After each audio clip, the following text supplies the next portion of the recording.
할렐루야. 아멘. 할렐루야. 네. 오늘도 하나님의 은혜와 사랑과 은총이 예배하는 이 시간 우리 모두에게 충만하게 임하시기를 주의 이름으로 축복합니다. 아멘. 벌써 5월달 마지막 주일이요. 내일은 또한 6월달이 시작되는 그러한 시점에 오늘 우리는 너무나도 정확하고 분명한 하나님의 약속의 말씀을 우리가 잘 깨달아서 마지막 때 신부단장으로 승리하는 우리 모두가 되기를 다시 한번 축복합니다. 아멘. 몇 년 전에 10년이 넘었나요? 여기 천안에는 정보고등학교가 있습니다. 옛날에는 상업고등학교였는데 그 정보고등학교에 원목이 특별히 한 달에 한 번씩 책풀 시간을 갖고 예배를 드리는데 그 목사님이 초청이 와서 제가 그 학교에 가서 1학년 500명, 2학년 500명, 3학년 500명 이렇게 시간 나누어서 3시간 동안 말씀을 전파할 수 있는 그런 기회를 주셨습니다.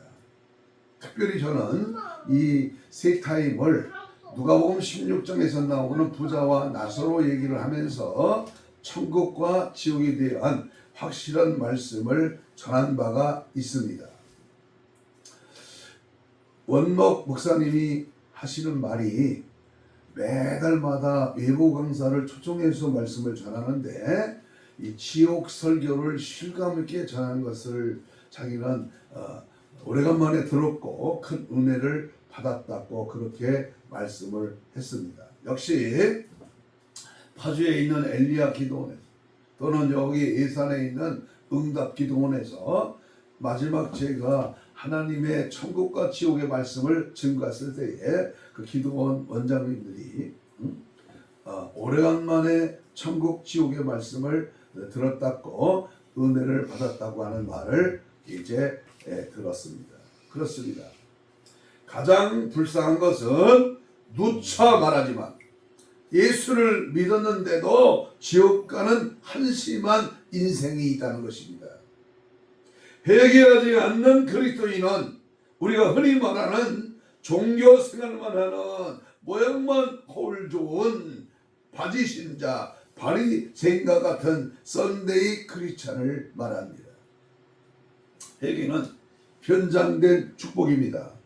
그리스도인의 첫 번째 관문은 나의 모든 죄를 숨김없이 토설할 때에 놀란 은혜가 주어지는 것입니다.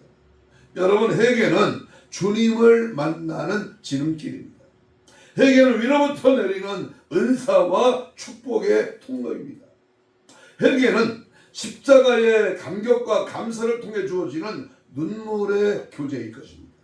회개는 영식적인 사고에서 벗어나 자기의 죄를 숨김없이 낱낱이 통해 잡아가는 겁니다. 원색적인 표현을 하면 회개치 아니하면 죽음의 심판대 앞에 저주와 멸망과 지옥만이 기다릴 뿐입니다.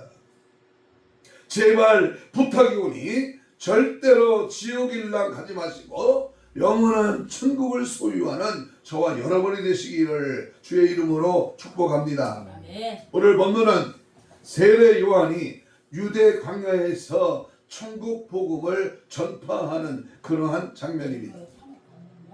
로마의 식민지 하에서 유대는 암울한 나날을 보냈습니다. 소망 대신 처절한 절망이 저들을 붙잡았습니다. 빛을 볼 수 없는 암흑이 지속되었습니다. 로마의 경제적 그 수탈은 날이 갈수록 더해갔고 정치인은 압제가 그칠 줄 몰랐습니다. 유대는 숨을 제대로 쉴 수 없을 만큼 굳어져 버린 그러한 상태가 되었습니다. 당시에 유대의 희망일 수 있는 유대교는 정통을 추구하는 바리새파와 사두개파 교인들이었습니다. 하지만 저들은 명목상의 종교인들이었을 뿐 나라와 민족 앞에 비전을 제시할 수 없는 죽은 종교 그러한 사람들이었습니다. 저들은 가문과 전통과 그리고 조문을 따지고 앉아 있을 뿐이었습니다. 도무지 생명력을 갖지 못했습니다. 하나님은 이런 기가 막힌 그러한 시대에 선지자 세례 요한을 보냈습니다. 그는 신약 시대의 첫 번째이자 마지막 선지자로 세상을 밟았습니다. 그는 말라기 선지자가 예언을 마친 후에 약 400년 만에 출현한 그러한 선지자였습니다. 하나님은 그 시대의 타락을 보고 부르짖는 총을 사용하십니다. 세상과 타협하지 아니하고 아부하거나 명예권세에 욕심내지 아니하는 비리와 청탁과 뇌물에 눈이 멀지 않는 참된 종을, 순수하고 깨끗한 정직한 그러한 종들을 사용하십니다. 제가 짙은 곳에 하나님의 능력의 종을 보내신 것을 보십시오. 제가 더한 곳에 은혜가 더한 것처럼 수많은 제사장은 하나님 편에서 볼 때 무용지물이었지만 하나님이 지명하고 하나님이 선택하고 하나님이 불러 세워주시고 하나님이 마지막 때에 타락에 관한 저주와 멸망으로 떨어지는 그러한 영혼들을 살리기 위하여 하나님의 진실한 종을 보내셨습니다. 하나님은 사탄이 득세한 것 같지만 거기에는 하나님의 종이 있었습니다. 사탄이 승리하는 것 같았으나 거기는 빛의 사람들이 있습니다. 하나님은 이렇게 역사 속에서 핸들을 쥐고 계십니다. 우리 모두 약대 토롯에 가죽띠를 맨 자가 전하는 이 광야에 외치는 자의 소리, 이 성령의 목소리에 오늘 아침에 귀를 기울이시고 이 시간 하나님의 음성 앞에 내 자신의 자아를 발견하는 은혜의 말씀의 십자가를 바라보는 주님의 크신 은혜의 능력 앞에 사로잡히는 귀하고 복된 은혜의 시간 되기를 소망합니다. 첫 번째 우리가 발견해야 될 것은 유대 광야에는 나에게 무엇을 요구하는가, 그 의미가 대단히 중요합니다. 신의 악단의 보이부 장교가 마지막 부분에 이 광야에서 이 찬양을 부르는데 은혜가 제법 됩니다. 광야는 뭐 어떤 것이냐? 유다 이 광야에 세례 요한은 회개의 말씀을 외쳤습니다. 회개하라, 천국이 가까워이 왔다. 그의 외침은 광야 회개의 외침이었습니다. 광야는 찾아오는 자도 없고 외친다고 하여도 듣는 이가 없는 곳입니다. 우리는 여기서 전도의 위대성을 발견합니다. 듣는 이가 없다고 하여도, 찾아오는 자가 없다 하여도 광야에서 세례 요한이 외쳤듯이 전도는 듣는 이가 없다 하여도, 돌아오는 자가 없다 하여도 해야 할 성도의 사명입니다. 꽃은 향기만 있으면 나비와 벌이 먼 곳에서도 찾아오듯이 세례 요한은 사람이 찾지 않는 광야에 거주하며 회개의 복음을 선포했습니다. 전도라고 하는 말은 바로 이 회개의 복음을 전하는 그러한 듣는 이도 찾는 이도 없는 이 광야에서 사실 이 복음을 전파하는 것과 마찬가지로 들을 것 같지 않고 돌아올 것 같지 않지만 성령께서 역사하시면 구원의 역사가 일어남을 믿고 우리는 담대하게 예수를 말하는, 예수 그리스도를 보여주는, 예수님이 이 땅에 오신 구원의 은혜의 목적을 우리가 깨닫고 입을 열어 예수를 증거해야 될 줄로 믿습니다. 두 번째, 광야는 외로운 곳입니다. 사람이 없어서 외롭고 의지할 곳이 없는 것이라며 외롭고 혼자라서 외로운 곳입니다. 바로 이렇게 외롭고 고독한 곳에서 구도자들은 그들의 신을 만났습니다. 마음이 외롭고 고독한 자들에게는 위험과 함께 축복이 공존합니다. 광야와 같은 외로움과 고독한 자에게 하나님이 찾아가는 경우도 있지만 악한 영들도 찾아가는 경우가 있습니다. 그래서 우리 예수님은 유대 광야에서 두 종류의 신을 만나게 되는데 하나님과 마귀였습니다. 인생의 고독한 광야에서 하나님을 만나는 그것은 참으로 놀라운 은혜입니다. 그러나 악령을 만나면 참으로 불행합니다. 하나님을 만나면 역사에 한 획을 남기는 위대한 하나님의 일꾼이 되지만 마귀를 만나면 평생 마귀의 종으로 무당으로서 살아야 합니다. 우리는 인생 광야에서 반드시 주님을 만나야 됩니다. 내 삶의 현장에서, 내가 하고 있는 일터에서, 내가 가고 있는 방향에서, 내 가정과 내 심령에 반드시 예수가 살아계시고 그 예수가 나의 주인이 되어야 합니다. 네. 모세는 미디안 광야에서 여호와 하나님을 만났습니다. 40년 궁중에 있을 때는 굉장한 권세를 가졌지만 그가 미디안 광야에서 양치기로 있을 때에 그런 고난 속에서 주님을 만났다 그 말입니다. 사도 바울은 다메섹 도성에서 예수님을 만난 후에 아라비아 광야에서 3년을 머물며 주님과 깊은 교제를 했습니다. 혹시 고독한 자가 있습니까? 외로운 자가 있습니까? 그때가 주님을 만날 시기입니다. 이때 주님을 만날 수 있도록 기도해야 됩니다. 술과 세상 쾌락과 세상 재미로는 주님 만날 수가 없습니다.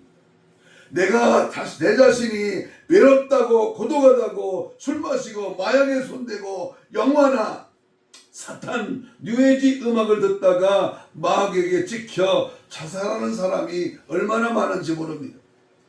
광야는 외로운 것이요 고독한 것입니다. 찾는 이도 없고 대화할 사람도 없는 것입니다. 그러나 세례요한은 그곳에서 하나님을 만났고 그곳에서 불같은 회개의 메시지를 선포했습니다. 세 번째 광야는 살벌한 곳입니다. 광야는 사람이 없지만 맹수들이 많은 곳입니다. 먹고 뭐 키우는 거 찢고 찢김이 받는 곳입니다.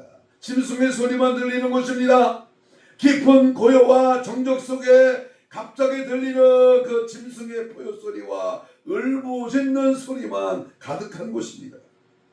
낮에는 덥고 밤에는 추운 곳, 짐승만이 살기에 어울리는 곳이 바로 광야입니다. 세례요한은 그런 곳에서 하나님에게 기도했고 하나님께서 주시는 메시지를 전했습니다. 바울은 그곳에서 수련하며 자기 해야 할 사명을 찾았습니다. 살벌한 속에 고요가 있고 고요 속에 살벌한 이 광야가 어쩌면 우리가 사는 이 세상이 아닌가 합니다. 그러나 이러한 곳에서도 세례 요한과 모세와 바울과 같은 그러한 사람이 있었습니다. 그러면 우리는 환경을 탓할 수만은 없습니다. 그렇다고 여기서 영적인 광야는 무엇을 말하고 있는가? 영적인 고난의 삶, 십자가의 삶, 예수의 삶을 말하는 것입니다. 보십시오. 멸시와 천대와 쫓김이 있는 광야. 그 광야에서 살지 않는 자에게는 절대로 하나님의 그 능력과 어떤 역할을 주지 않습니다. 이 세례요한이 광야에서 살았던 의미는 이런 영적인 깊은 의미가 있습니다. 여러분, 예수를 위해서 무엇인가 양심적으로 내가 견디고 아프고 힘든 것이 있다면 그것은 바로 보배요, 그것이 상급의 면류관입니다. 하나님은 광야를 통해서 당신을 단련하시고 마침내 당신의 뜻을 이루는 도구로 요긴하게 쓰리라 믿습니다. 십자가 없이 부활이 없고 고난이 없이 같은 상급이 주어지지 않습니다. 오늘 이 시대의 광야와 같은 외로운 그런 고통과 살벌한 영적 싸움과 피눈물 나는 십자가의 희생이 주님 가신 그 길을 따라가는 저와 여러분이 되시기를 주님의 이름으로 축복합니다. 두 번째, 세례 요한은 과연 어떤 일을 행했는가? 세례 요한에 대해서 예수님보다 6개월 먼저 앞서나신 세례 요한의 사명은 무엇인가? 예수를 위해, 한마디로 말하면 예수를 위해서, 예수님의 길을 준비하기 위해서 하나님이 앞서 보내셨습니다. 마태복음에 저자인 마태는 예수님께서 세례를 받으시고 광야로 들어가 40일 금식 기도하시기 바로 전에 세례 요한의 사역을 소개하고 있습니다. 마태는 유대인들이 모두 세례 요한을 선지자로 여기는 점을 염두에 두면서 그가 온 목적과 그가 선지자로서 사역을 한 모든 것은 바로 예수님의 길을 준비하는, 예수님이 오실 길을 예비하는 그런 의도적으로 밝히고 있는 그런 세례 요한에 대해서 자세하게 말씀을 하고 있습니다. 여러분, 예수님이 다시 오심을 준비하는, 내가 알지 못하는 갑자기 도둑같이 오시는 그 주님을 이제 우리는 준비하는, 미리 각성하는 그러한 은혜를 오늘 간접적으로 보여주고 있습니다. 그렇다면 이 세례 요한이 마지막 때 우리가 살아야 할 그러한 신앙생활은 어떻게 되느냐? 한번 따라서 봐요. 문화를 거부해야 한다. 문화를 거부해야 한다. 문화를 거부해야 한다. 문화. 무슨 말이냐 하면 사람이 사는 동안에 사람은 원하든 원치 않든 그 문화를 접하게 됩니다. 문화를 등지고는 살 수 없습니다. 그렇다면 우리 모두는 깊은 산속에 들어가야 하는 것입니까? 아닙니다. 한 가지 분명한 사실은 문화를 거부하는 곳에서는 하나님의 음성을, 문화를 거부하는 곳에 사는 그 하나님의 음성을 들을 수가 있다는 것입니다. 우리가 오늘날 왜 주님의 음성을 듣지 못할까요? 왜 성령의 강한 역사와 능력과 그 은혜를 경험하지 못합니까? 성령의 감동과 감격과 그 성령의 하시는 일에 대해서 민감하지 못합니까? 여러 원인이 있겠지만 그 중에 하나는 소란한 문화 때문일 것입니다. 시끄러운 곳에서는 전화소리나 옆사람과의 대화가 불가능한 것처럼 소란한 문화 속에서 주님의 음성을 듣기는 매우 어렵습니다. 세례 요한은 당시의 문화를 거부하고 광야로 들어갔습니다. 주님도 사역하시기 전에 광야로 들어가 40일을 금식하시면서 성부 하나님과 교제하셨고, 사역하실 때에 한적한 곳에 가서서 주님은 기도하셨습니다. 우리도 때로는 문화를 떠나서 주님과 깊은 교제의 시간을 갖는 것이 매우 중요합니다. 한적한 장소에서 기도하는 것이 좋습니다. 그런 의미에서 교회는 영성하는 기도의 좋은 장소를 제공해 준다고 볼 수 있습니다. 기도할 때는, 주님과 교제할 때는 모든 것을 내려놓아야 합니다. 교회에 올 때, 예배할 때, 기도할 때는 핸드폰이나 스마트폰은 아예 집에 두고 와야 합니다. 예배드릴 때뿐만 아니라 주일날 교회에서는 절대로 스마트폰을 볼 수 없어야 하는데, 요즘 보면 교회에서 주일 예배 마치고 오후 찬양 예배 중간에 보면 어른이나 아이들이나 스마트폰에 열중하는 것을, 그런 모습을 자주 봅니다. 제가 교회에서 가장 보고 싶지 않는 그림은 스마트폰을 하는 모습입니다. 여러분, 문화를 떠나야 합니다. 문화 속에 젖어 있으니 어떻게 은혜를 받으며 주님 음성을 듣고 주님과 교제할 수가 있겠습니까? 주님을 만나려면 세례와 같이 광야에 나가 문화를 거부하고 문화를 떠나야 합니다. 세속적인 것, 세상적인 모든 것을 끊어야 돼요. 자동차를 운전하다가 거기에서 잠깐 쉬는 곳에서 추종 60분의 그런 그 KBS에서 방영하는 것을 잠깐 스쳐가며 본 적이 있습니다. 거기에 주제가 청소년, 특히 중학생 스마트폰 중독의 심각성에 대해서 그 화면이 전개되는 것을 봤습니다. 완전히 스마트폰에 미쳐 있어요. 공부도 안 합니다. 학교 가기도 싫어합니다. 아침에 늦게 일어납니다. 시간만 있으면 게임합니다. 스마트폰을 붙들고 삽니다. 못하게 하니까 막 덤벼 엄마를 막 때려. 스마트폰을 뺏으니까 막 정신 이상자가 되고. 밥 먹는 시간에도 밥 먹으면서도 봐. 자기 방에 들어가서 문 걸고 스마트폰에 내일 학교 가야 되는데 1시, 2시까지 그 시간을 제한합니다. 몇 시부터 몇 시까지 보고 하루에는 얼마만큼 보고 하루에는 어떤 내용을 봐야 된다고 제한하고 단속하고 방법이 없다는 거예요. 방법이. 막을 길이 없다. 중학생이 막을 길이 없다는 거예요. 여러분, 문화를 거부하고 문화를 멀리해야 예수를 가까이하고 성경을 가까이하고 말씀을 붙들어야 살아갈 수 있는 그런 은혜가 있어야 합니다.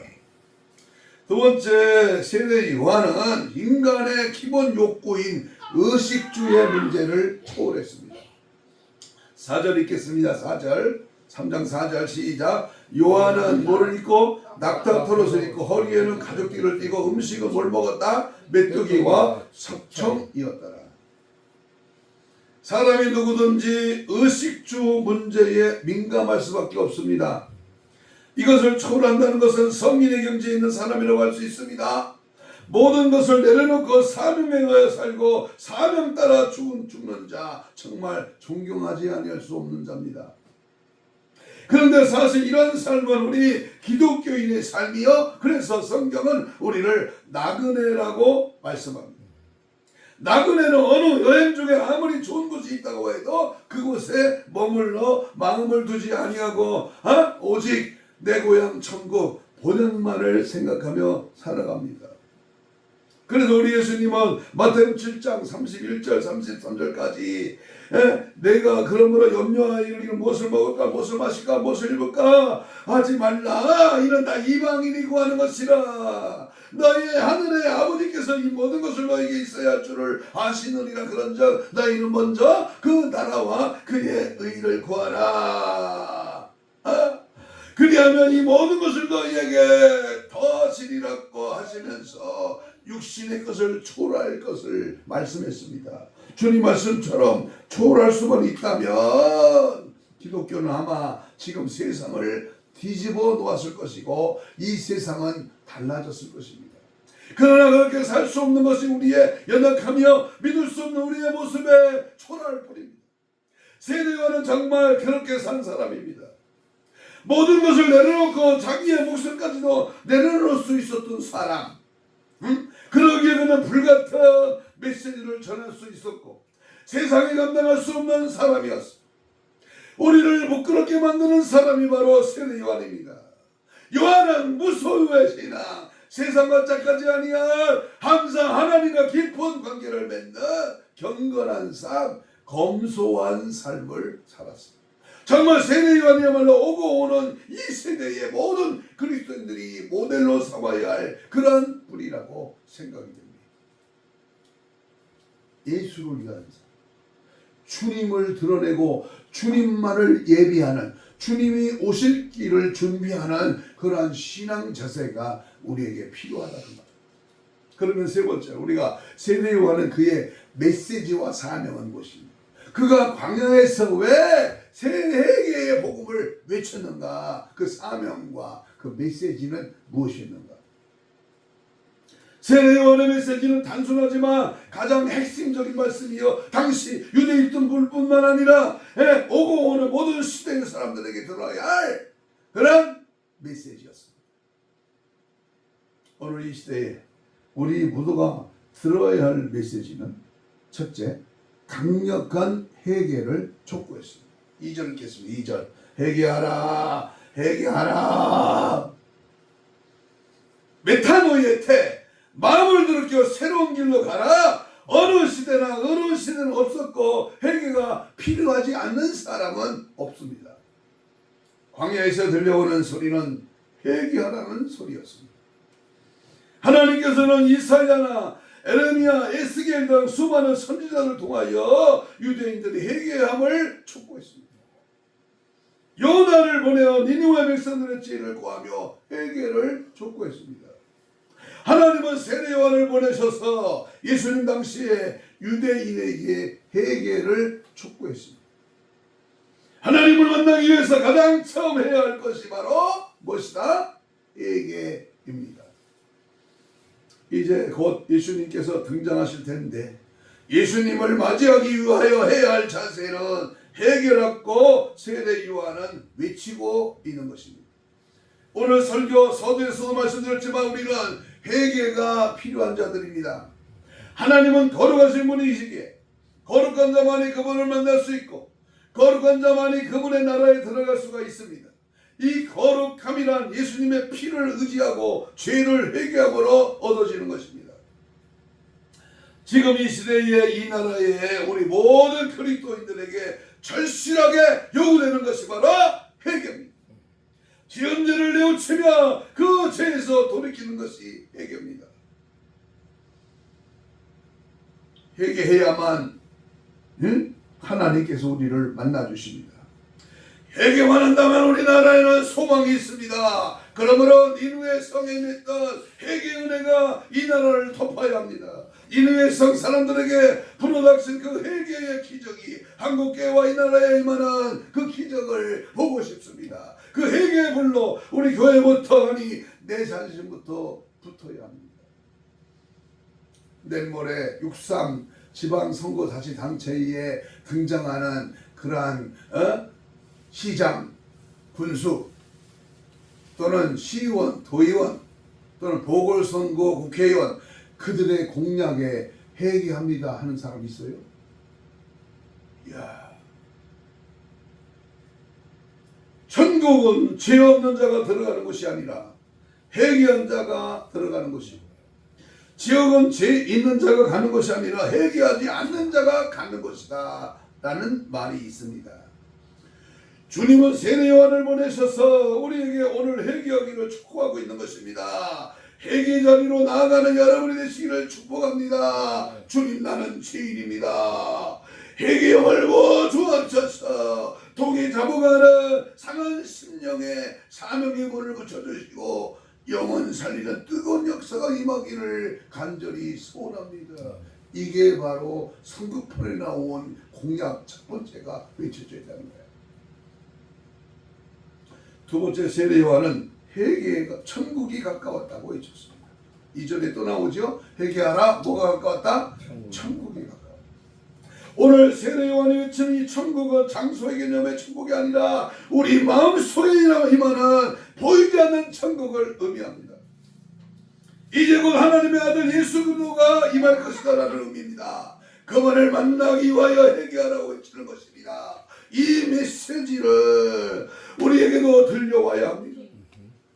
회개하여 주님께서 우리 마음속에 임하셔서 그분과 함께 누리는 행복을 누려야 합니다. 그리고 그분과 함께 천국과 같은 그런 삶을 사는 자들을 우리 주님은 영원한 천국으로 인도할 것입니다.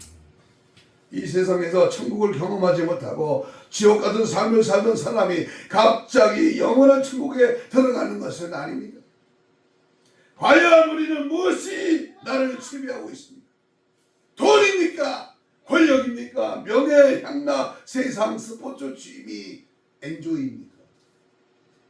확실히 우리는 죄로 말미암아 뒤죽박죽된 세상에 살고 있습니다. 우리는 이러한 시대에 살아갈수록 하나님의 통치를 받으라고 외쳐야 합니다. 오늘날 설교 흐름을 보면 심히 가슴이 아픕니다.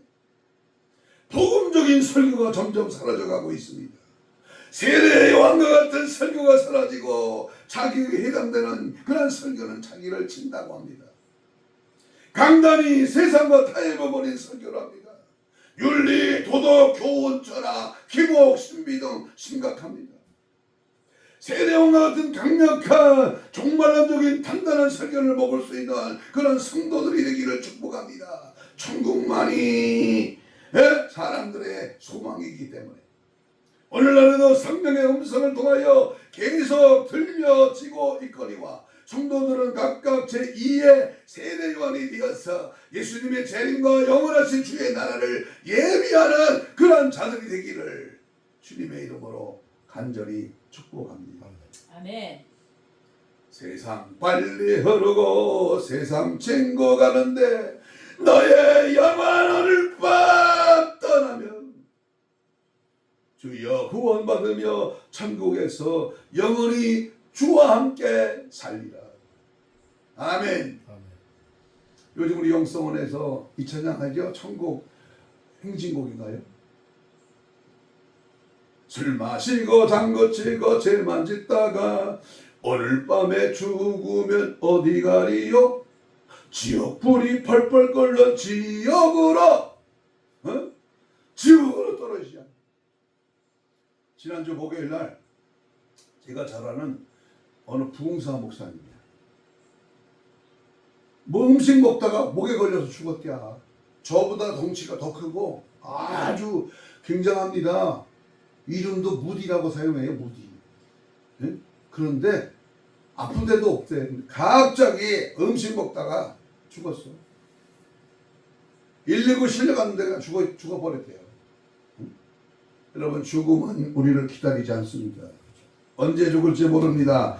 언제 우리가 지옥과 천국에 갈 수 있는 길이 있습니다. 그러므로 우리는 항상 뭐 해야 돼요? 회개해야 해요. 네. 세 번째, 예수님께서 오시는 길을 준비해야 합니다. 세례요한의 사명은 예수님이 오실 길을 준비했습니다. 이제 주님은 다시 오십니다. 다시 오실 재림의 주님을 우리는 준비해야 합니다. 3절입니다. 3절 시작. 광야에 외치는 자의 소리가 이르되 너희는 주의 길을 뭐하라? 준비하라. 그가 오실 길을 곧게 하라. 주님께서 오시는 길을 준비하고 곧게 하는 일을 위하여 세례 요한은 보내심을 받은 자였습니다. 세례 요한의 이 사명은 오늘을 살아가는 우리 그리스도인들의 공통적인 사명이라고 생각됩니다. 하나님의 백성은 주님 오시는 길을 준비하는 자입니다. 믿습니까? 준비하고 있습니까? 여러분은 주님께서 오시는 그날을 준비하고 있습니까? 준비하고 사모하는 자에게 주님을 만나는 은혜가 임합니다. 시므온은 이스라엘 위로를 기다리는 자로서 주의 그리스도를 보기 전에 죽지 아니하려는 성령의 지시를 받고 경건하게 살며 준비하다가 예수님을 만났습니다. 세례 요한이 예수님의 길을 준비했듯이 우리도 주님의 길을 준비하며 강림하실 예수님을 맞을 준비를 해야 될 줄로 믿습니다. 저는 지난 한 주간 동안 예수님의 재림과 천년 왕국에 대해서 계시록 20장 1절로 6절의 말씀을 묵상하면서 재림의 신앙과 우리가 장차 죽어 천년 왕국에서 왕노릇하는 하나님의 그러한 믿음의 사람이 되기 위하여 어떻게 살아가야 할 것인가를 묵상하면서 한 주간을 보냈습니다. 여러분, 세례 요한의 사명은요, 하나님의 진노를 선포했다는 겁니다. 7절입니다. 7절 읽습니다. 시작. 요한이 많은 바리새인들과 사두개인들이 세례 베푸는 데로 오는 것을 보고 이르되 뭐하라? 독사의 자식들아, 누가 너희를 가르쳐 임박한 진노를 피하라 하더냐. 임박한 진노. 여기 나타나는 등장하는 독사의 자식들아, 이 말은 다시 말하면 에덴 동산의 아담과 하와를 유혹했던 그 뱀, 즉 마귀 사탄의 후예들을 일컫는 말입니다. 아니 이게 웬 말입니까? 그렇게 하나님을 잘 섬긴다는 종교 지도자들이 어떻게 독사의 자식들이라는 말입니까? 우리는 여기서 기억해야 할 중요한 사실이 있습니다. 종교가 타락하면 가장 악해진다는 사실입니다. 장미가 썩으면 냄새가 더 고약하다는 말이 있지 않습니까? 역사는 종교 보편 질서에 따라 그 사회의 보편 질서와 비례한다는 사실을 여실히 보여주고 있습니다. 반대로 사회가 아무리 혼란스럽더라도 종교만 바로 서 있으면 그 시대는 깨끗한 것을 볼 수 있습니다. 오늘 여기 본문에 보면 독사라는 말이 원문에 살모사라고 하는 뜻입니다. 살모사는 그 어미를 잡아먹는 뱀입니다. 어미를 잡아먹는다는 것은 악하고 또 악하다는 사실을 말해줍니다. 자식 중에서 어미를 죽인 죄는 가장 극한 인륜 파괴죄에 해당합니다. 그렇습니다. 그들은 살모사가 분명합니다. 우리의 생명의 근원이신 하나님까지 죽이지 않았습니다. 이 속에 담긴 이런 영적인 의미를 우리는 바라봐야 합니다. 그러나 자기 백성을 위하여 육신을 입고 오신 주님, 그 주님을 찢어버리는 그 현장에 있던 그 수많은 군중들은 아무 말도 하지 않았습니다. 우상을 숭배하고 잘못된 비리와 청탁에 빠진 자를 높였어. 강단에 세우고. 이는 어처구니 없는 사건이 벌어지고도 옆에 있는 자들은 아무 소리 안 했다 그 말이야. 응? 누구도 그들에게 대응하지 못하고 악의 세력 앞에 침묵한 것입니다. 이와 같은 상황에서 광야에 외치는 자의 소리, 세례 요한은 예수님보다 먼저 와서 독사의 자식들아를 외치며 그 죄악상을 여지없이 폭로한 것입니다. 이것이 순교자의 자세가 아니면 불가능합니다. 피 묻은 예수 복음에 완전히 젖어 오늘 우리는 어둠을 향하여 잠잠하지 말아야 합니다. 여기 임박한 진노는 심판, 하나님의 진노를 가리킵니다. 그는 그들을 향하여 냉엄하게 지옥에 대하여 전했습니다. 과연 하나님의 사역자였던 것입니다. 주의 말씀을 원색적으로 증거한 것을 보십시오. 하나님의 인도를, 의도를 하나님의 각성으로 전했습니다. 기독교가 무엇입니까? 한마디로 말해보십시오. 예수 천당 불신 지옥이요. 기독교는 천국과 지옥이 없이 절대로 존재하지 않습니다. 그러나 오늘날 이 시대의 설교를 보시지 않습니다.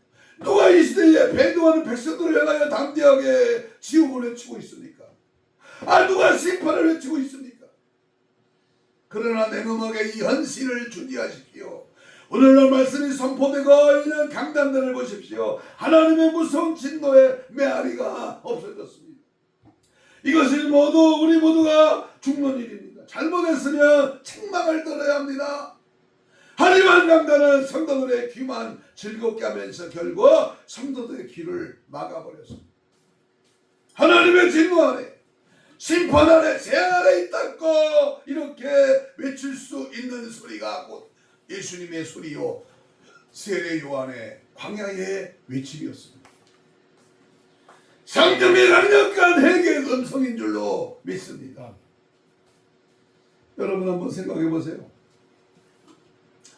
암 환자에게 의사가 무턱대고 괜찮습니다, 건강합니다, 오래 삽니다.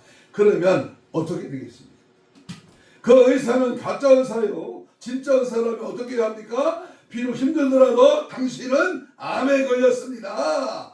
해로운 음식물을 끊으십시오. 생명을 연장하면 제가 지시하는 대로 하셔야 합니다.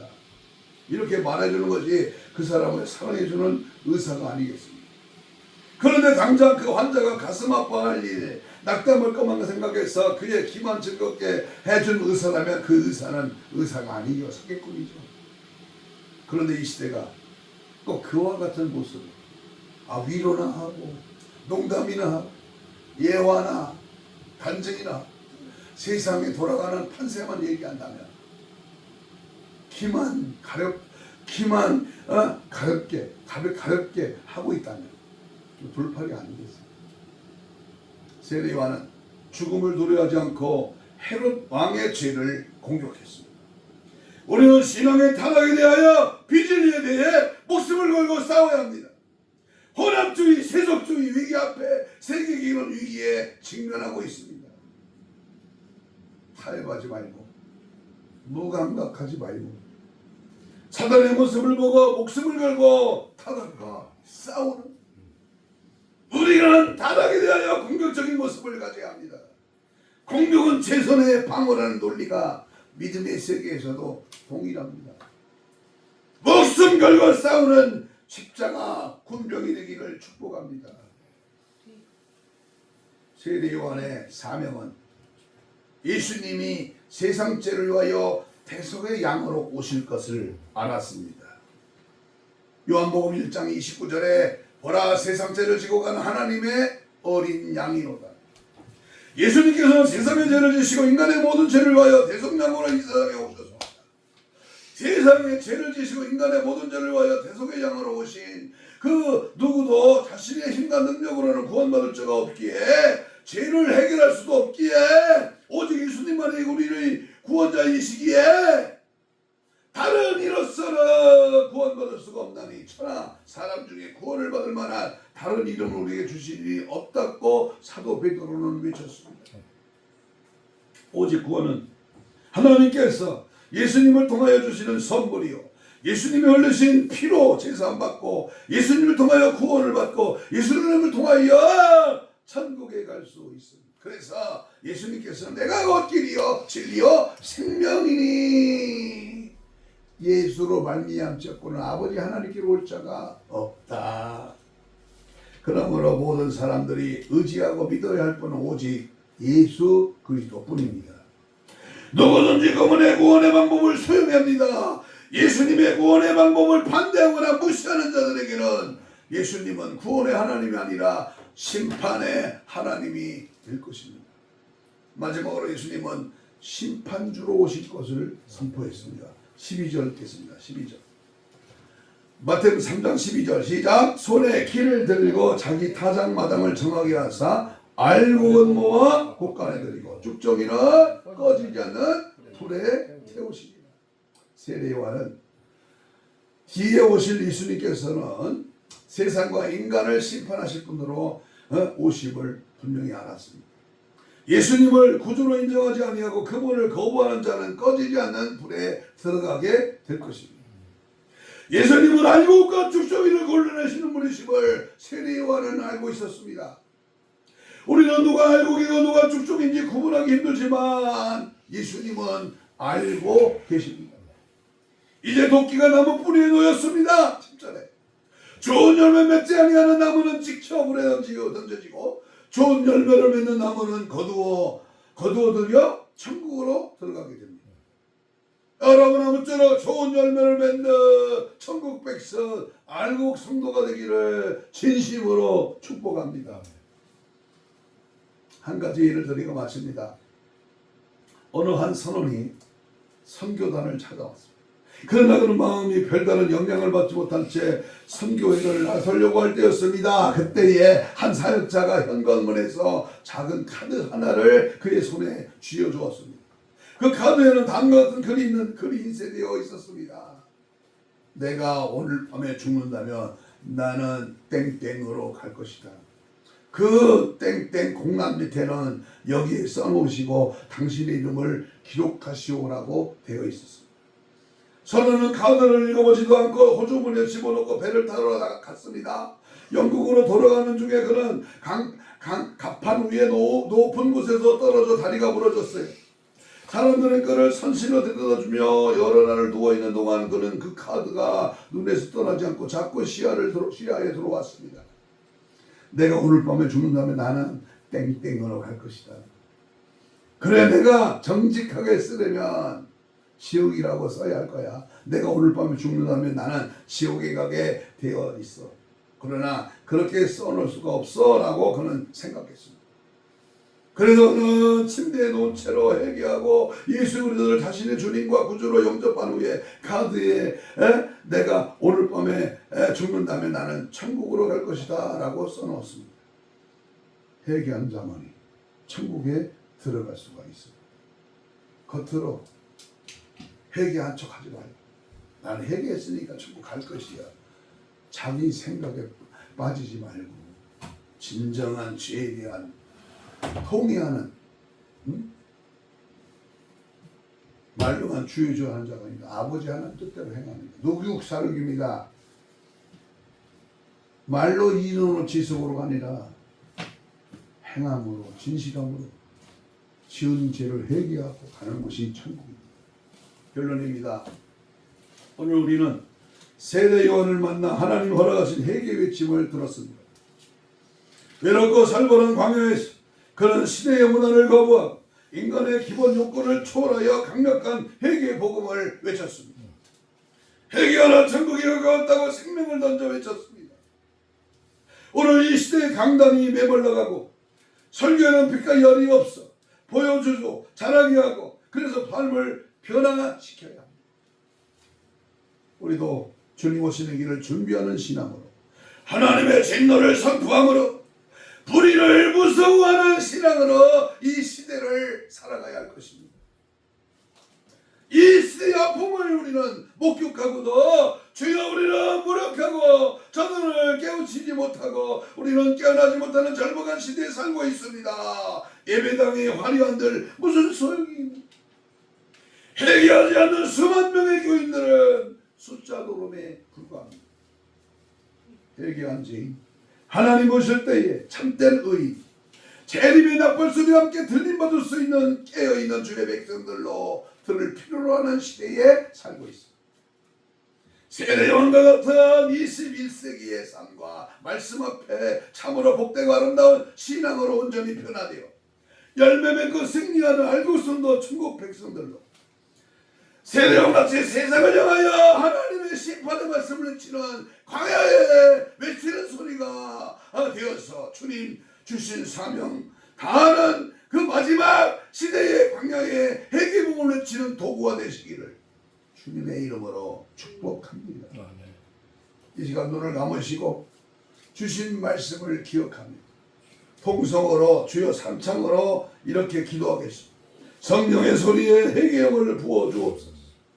이 자리에 회개의 요동이 일어나게 하여 주옵시고 하나님의 말씀의 권위 앞에 무릎 꿇고 통곡하는 역사가 나타나게 하옵소서.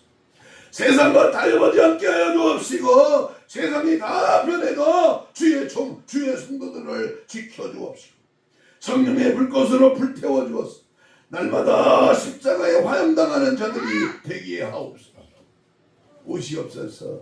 성령으로 충만하게 하옵소서. 강하고 뜨겁게 충만하게 참으로 복된 의인으로 살아가게 하옵소서.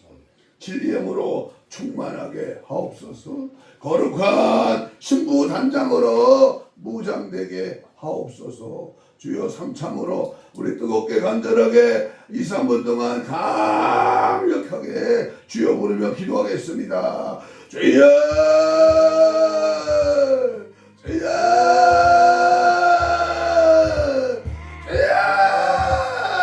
회개형 임하게 하시고 내 자신의 잘난 맛에 똑똑함으로 내 의가 가득하여 육적으로 세상적으로 살아왔습니다.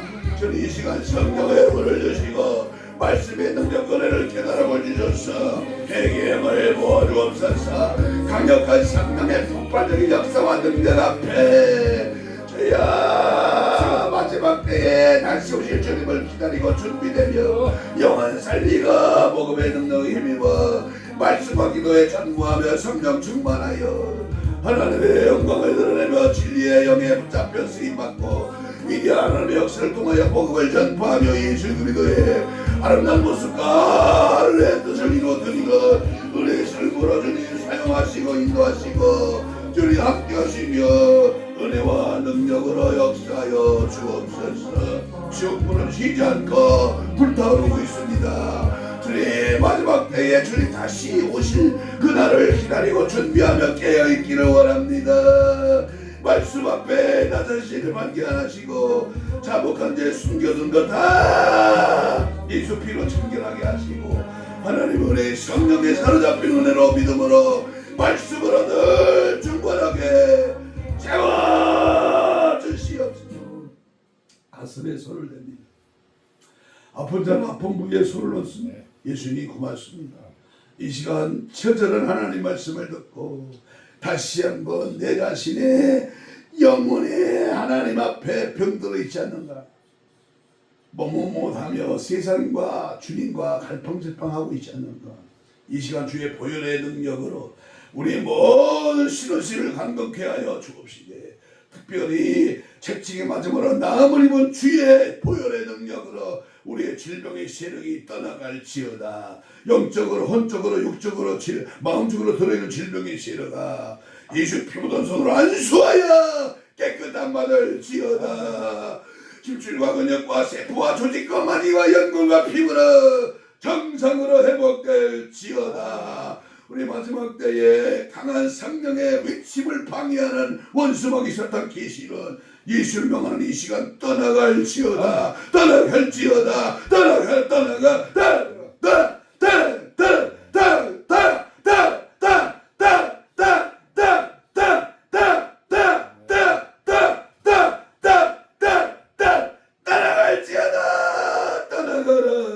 성령에 사로잡혀 하나님 세례의 왕같이 세례를 쓰셨던 예수님의 길을 예비하는 은혜와 성령으로 승리하게 하여 주시옵소서. 감사하며 예수님 이름으로 기도하옵나이다. 아멘. 532장